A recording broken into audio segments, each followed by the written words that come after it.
herbalist from New Zealand named Island. She came into me she just got here last night. She walked in, she goes, "There's so much nettles here. These people must love it."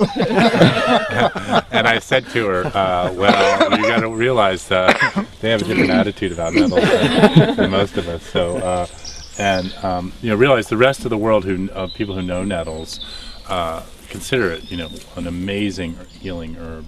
And it's only here and, other places in Europe that it's considered a noxious weed. And it's really important. Everywhere that any noxious weed that you have around you is rare somewhere, and that's really important to remember. And that it's, instead of thinking of it as noxious weed, just think of it as an incredibly abundant friend who's trying to remind you of something. And if I can do any one thing today is to shift. I mean, it seems like most of you are enthusiasts about wild plants anyway, so I don't have to do much work on that. But to get you to realize that this should be the national food of England, really. I mean, it's amazing that there's malnutrition people around, and it's ironic, that there's as many people in the world now who are malnutritioned as there are people who are undernutritioned. So very fat people who aren't getting nutrients in their body, and I'm taking my supplements, whatever. But this plant, I mean, if you look at the nutrients of this plant, it's like half a page of what's in it. It's incredible. And when I first heard of this plant, it was in reference to an amazing saint from Tibet named Milarepa. And Milarepa would only sing to people. He'd sing in these couplets. And they have about 100,000 lines of his singing. I want to look into that, see if he sang about his praises to nettles. That would be really beautiful. But when he would go retreat at like 15,000 feet or 5,000 meters up in the mountains, he would only consume nettles for weeks and weeks at a time, and that's why he has a green glow. If you ever see pictures of him, his skin is green, and he has a green glow to him. So I just think, that's interesting. I eat a lot of nettles, but I haven't accomplished that yet. We're looking closely. Yeah, keep trying.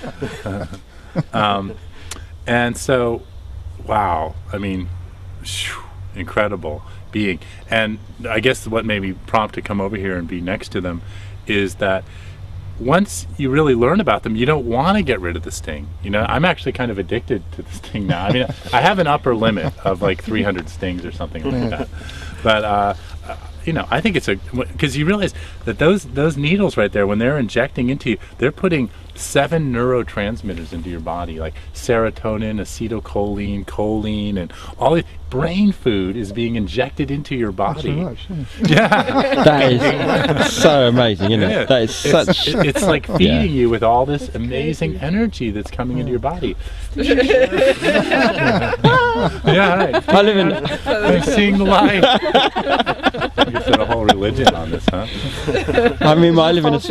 It's good for arthritis. Well, yeah, it's true. It is good for that, but you'll hear these things, and it's really important that when you hear these like dandelion makes a good coffee substitute or stuff like those are just one-liners. They're really stereotyping, and usually those are they're true often, but they're like a subset of really the important stuff around that. So just to say, I mean the thing is that this herb needs to be consumed regularly by everybody who's around it. I mean, the reason it's here and so prolific is it's saying, hey, all you English people, you need me, and here's where I am. And so if people started bringing it into their diet in every way, being stung, and sure, it helps not just with arthritis, but any kind of inflammation. For instance, last year I was working in the kitchen and I lifted a pan that was too big and kind of strained my wrist here,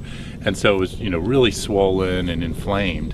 So I think of that as kind of like a traffic jam, and healing energies can't get in there, the toxins can't get out, and so it just is all crazy. So by urticating, which is a whole term, this is urtica is the genus. Urtication is applying the urtica to you. It's a whole herbal term, excuse me.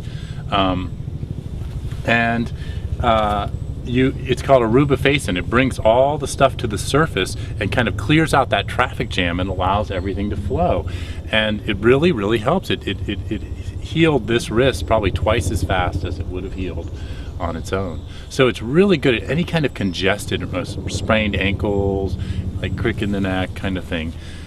Really can help with that. So keep that in mind. The nutrients are amazing. I mentioned that. It has medicinal uses of being like allergy. Helps with allergies, and you can make teas of it for that. But this is, it's a little late, but you can always find under trees or new growth coming up is younger ones. Once it comes to flower and to seed, you don't really want to go after the leaves quite so much. I mean, for one time or whatever, but I mean, in terms of harvesting for the winter, this is a good time. It would have been better, a month or so ago, but and you're getting a second round of them coming up. When you say harvest for the winter, you can actually store them, can you? Oh yeah. Like we're drinking. It was kind of cute. We're drinking the tea that I harvested last year at the school, and I thought, "Oh, isn't this cool?" I'm so glad that it's kept alive. But yeah, you want to harvest ahead, and that's part of being a good wild forager is knowing, oh, this is the time for this, and this is what we need to do as a community, is be more conscious of, hey, the apples are coming in, it's time to do it now so that we can be eating, apple products through the winter. And so everything has its peak, and if we anticipate that peak, then we can glean the peak and carry it forward into the future. So